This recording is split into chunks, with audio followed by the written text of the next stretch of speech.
राधे राधे महाराज जी।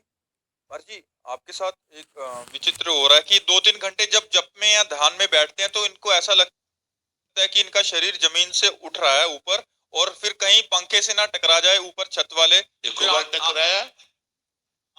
एको बार टकराया? ये केवल भावना है। इस भावना को, ये निगेटिव भावना है जो हमारे भजन में विघ्न डालती है। इस भावना का आदर मत कीजिए। ऐसा नहीं होता। आप तो 2-2 4-4 घंटे बैठते होंगे, यहाँ तो जीवन ही रहा है, कभी छत में सर नहीं लगा है। आप चिंता मत कीजिए। ऐसा कभी नहीं होगा कि आप उड़ रही है और आपका सर छत से टकरा गया। ऐसा कभी नहीं होगा। आप तो 2-4 घंटे भजन करती है, हम लोगों का तो पूरा जीवन भजन में गया है। ऐसा, ये निगेटिव भाव है।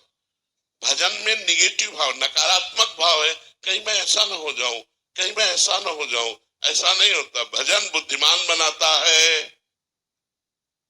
भजन स्वस्थ बनाता है, भजन आनंद प्रदान करता है। ये जो लोग विक्षिप्त है ना, वो भजन को दूसरा रूप धारण देते हैं। कहीं ज्यादा भक्ति बढ़ गई तो गृहस्थी नहीं चला पाऊंगी। आप सोचो, ज्यादा भक्ति बढ़ जाएगी तो चक्रवर्ती सम्राट अम्बरीश जी राजा होकर के राज्य चला रहे, आप गृहस्थी नहीं चला पाएंगी।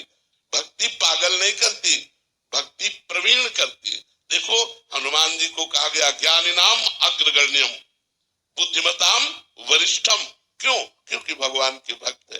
भगवान की भक्ति दिव्य ज्ञान देती है, दिव्य आनंद देती है। भगवान की भक्ति कहीं विक्षेप या कोई नकारात्मक परिणाम नहीं देती। आज तक किसी भक्त के जीवन में नकारात्मक परिणाम नहीं आया। ये आपकी सोच है, इस सोच को दबाइए, कभी ऐसा नहीं होगा। महाराज जी, आपने एक बार बताया था सत्संग में कि भजन करते ऐसा सामर्थ्य आ जाता है कि जमीन से 1.5-2, वही तो नहीं सुन लिया?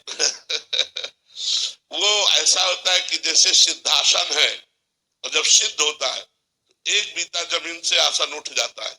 वो जमीन का स्पर्श छोड़ देता है, उसमें दैवी संपदा जागृत हो जाती।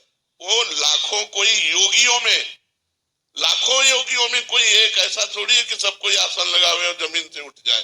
कोई लाखों योगियों में ऐसा, और उसकी पहचान है कि 3 घंटे सिद्धासन में बिना हिले डुले शांत मुर्दे की तरह, कि अगर श्वास के सामने आटा लगाया जाए तो वो भी ना उड़े।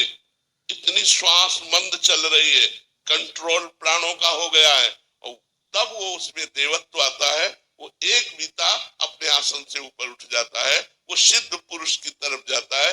यहाँ ऐसा नहीं कि आकाश में उड़ जाएंगे, छत में लग जाएंगे, ऐसा नहीं होता।